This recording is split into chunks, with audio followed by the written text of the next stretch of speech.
So welcome to the next part, and I have just talked about that how the perception or how the outlook towards garbage is different for the older people and the small children in Simapuri.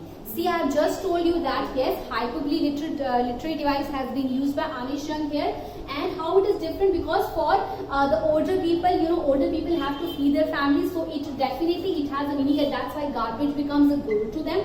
And why it is different for smaller children? See, that is, I'm just going to reveal it right now. Please open page number 16, topmost paragraph. Please pay attention. I sometimes find a rupee, even a 10 rupee note, Sahib says. He says, his eyes lighting up. When you can find a silver coin in a heap of garbage, you don't stop scrounging, for there is a hope of finding more. It seems that for children, garbage has meaning different from what mean it to their parents. For children, it is wrapped in wonder. For the elders, it is a means of survival. See, students, it is very much clear. Anish Young has beautifully explained it, that why this garbage seems to be a goal for smaller children, because Sahib, now if you really look at the first opening line of the Sahib, when Anish Young had just introduced us the character of Sahib-e-Alam, what was the opening sentence that was used for Sahib-e-Alam? It was like, sometimes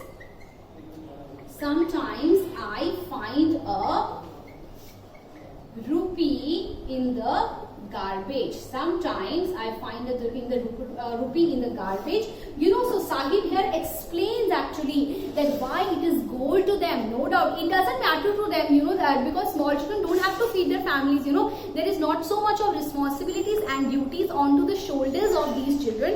Whereas the lives of older people are concerned, definitely they have to look for so many things, But here, small children are what? Sahib-e-Alam explains that every time, every morning, that I definitely search, or I always scrounge for in the garbage dumps, because sometimes I find something. Sometimes I find a 10 rupee note, and so whenever I find a 10 rupee note, and it gives me much more hope of finding more. Definitely I will get something else, So definitely it explains the relevance that why or how these older people and small children perceive garbage in different styles. No doubt it is gold to them in different ways. Okay. One winter morning, I see Sahib standing by the fenced gate in the neighborhood club, watching two young men dressed in white playing tennis. I like the game, he hums. Hums, please underline the word hums. It means in just low voice, a low tone, I would say. Content to watch it standing behind the fence. I go inside when nobody is around, he admits. The gatekeeper lets me use the same. So one day, the days have passed, so now the encounter or the experience of Simapuri to Anish Young has been just over yet. And you know what? After a few days, this Anish Young found out that Sahib was what? Sahib was just standing, outside a fenced gate. The gate was all, there was a ground, tennis ground was there, and it was all fenced with some boundary walls and all that, and he was just looking inside, and he was actually looking inside as the two young boys were playing tennis, and they were wearing a white tennis dress, and he just tries to speak in a very low voice, that I really like this game, and sometimes he reveals that that when nobody inside, the gatekeeper just lets me in, and I just use the swing inside the ground. See, there is a relevance to this, why this paragraph has been added, or why this incident has been added to here, because see, Sahib-e-Alam is a child, he's a poor child, but he ought to have the basic characteristics of, I would say, innocence, or I would say innocence and simplicity. Sahib-e-Alam is a small child, and he definitely ought to have these characteristics, because every child is full of simplicity, Every child is full of innocence, and so is Sahib Alam. So he's just looking at inside the tennis ground, and he's just looking at the boys who are just playing tennis, who are well dressed in white tennis dress, and he even explains, you know, in a very low note that even I like this game, and sometimes I just go inside when nobody inside because gatekeeper just gives me permission. And definitely, you know, he just cannot get inside, and he cannot play tennis because tennis is just supposed to be, you know, he cannot afford such you know, he cannot just afford any kind of I would say a membership in any play club, so he just cannot get inside. But definitely, you know, he just looks and he just enjoys while seeing the boys playing tennis.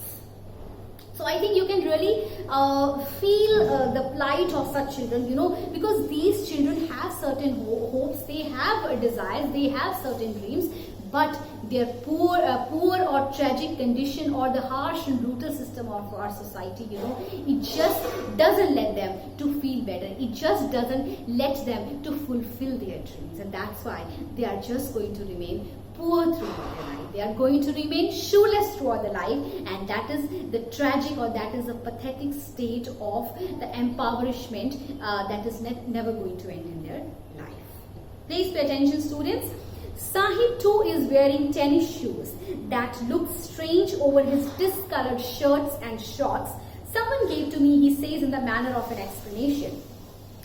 The fact that they are discarded shoes of some rich boy who perhaps refused to wear them because of a hole in one of them doesn't bother him. For one who has walked barefoot, even a shoe with a hole is a dream come true. But the game he's watching so intently is out of his reach. See, there is a very hidden message here that, you know, Annie Young found out that as Sahib was actually looking inside, you know, she could see that Sahib was wearing, you know, shoes, but, you know, that the shoes were not matching. And he just explains it that, you know, someone just gave it to him, and the fact can be very much true that maybe some rich boy, you know, never wanted to, you know, they were probably the discarded shoes given by some rich boy because it has a hole in one of the shoes. And, you know, but it doesn't matter to Sahib Alam, you know. Now, I would really like you to please come to the page 15 and just pay attention to this line that, last line when it says garbage to them is gold, the second last line, please pay attention. It is their daily bread, a roof over their heads, even if it is a leaking roof.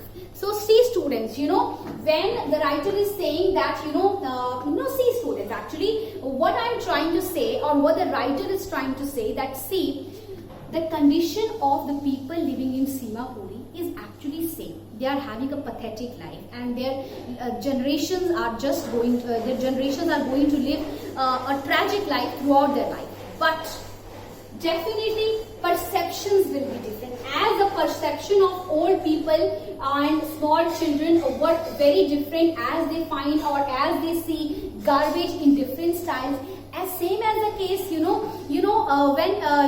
Anish Young was asking about that, the condition of the houses were too bad, they do not have any proper sewage or drainage system, but even they are living in Simapuri, so it doesn't matter to them. At least they are having a roof, because for older people they have to feed their families, at least they have somewhere to keep their children, at least they have somewhere to sleep. It doesn't matter to them, it is a leaking roof, But now in this case as well, when this experience has been narrated by Anish Young, the experience, when Sahib is just standing outside this tennis ground, and he's just looking at the younger boys, who are just playing tennis, and he is wearing shoes, and he is even explaining that these shoes has been discarded or has been given away by the rich boy because it has a hole in it. So to him, this hole in the shoe doesn't matter, because for throughout his lifetime, he cannot afford a pair of shoes, but now at least he are having a pair of shoes on his feet. So it just matters because he is having something. But the game, he is so intently, he is actually watching with a lot of concentration, a lot of curiosity. It is just out of his reach. Why it is out of his reach? Because nobody is going to discard a rich membership of a club to this poor guy, and nobody will actually allow him to play tennis. And definitely he's just devoid of education opportunities, and he will not be able to get any sort of education, and definitely his condition is just going to remain like this throughout his life, and he's just going to remain like this, and that's why he cannot afford such richly or such, I would say, such expensive things in his life. So that's why, you know, he just can watch this game, and you know, he's just happy to have a shoe even with a hole in it, so it doesn't matter to him. This morning, Sahib is on his way to the milk booth, his hand in a steel canister. Now the incident changes, and this morning what happens? Anish Young found out that Sahib is what? Sahib is actually running to a milk booth and he's carrying a milk steel canister in his hand. I now work in a tea stall. You know, down the road, he says, pointing in the distance. I am paid 800 rupees and all my meals. Does he like the job? I ask. His face, I see, has lost the carefree look. The steel canister seems heavier than the plastic bag he would carry so lightly or over his shoulder. The bag was his. The canister belongs to the man who owns the tea shop. Sahib is no longer his own master. So now there is last incident that has been revealed about the character of Sahib-e-Alam. You know, Anish Young found out that Sahib is just running to a milk booth and he's just carrying a heavy steel milk canister in his hand, and he just says that, you know, that I now work for a tea stall, you know, and they usually pay me 800 rupees with, and I really get all my meals. But no doubt he's getting everything. He's getting 800 rupees and he's definitely able to work, contribute in his family, you know. But do you feel that, you know, he will be able to job? And there is a question that comes, you know, that is Sahib happy working at this tea stall? Explain, yes or no. No, he is not happy working at this tea stall. No doubt he is getting money and so on. But, you know, the steel canister that he is carrying today, it belongs to whom? It belongs to the owner of the milk booth. And earlier what? Earlier he used to carry a light polythene plastic bag, you know, and there he used to what? There he used to collect garbage and he used to walk freely like a bird. But now he has got so many responsibilities on his shoulders. He's what? He has to return the steel canister to the owner of the milk booth. If something happens to the steel canister, you know, his salary will be deducted. Anything can be happen. He can lose his job, you know, and you know, that will make his condition more worse. But whatever is happening, it is very bad for the mental state or the mental growth or overall growth of a child, because it is not the right time for such a child to actually work somewhere. This condition has what? This condition had made his life really more tragic and more you know, pathetic, and what? You know, it is actually going to what? It is going to kill him from inside.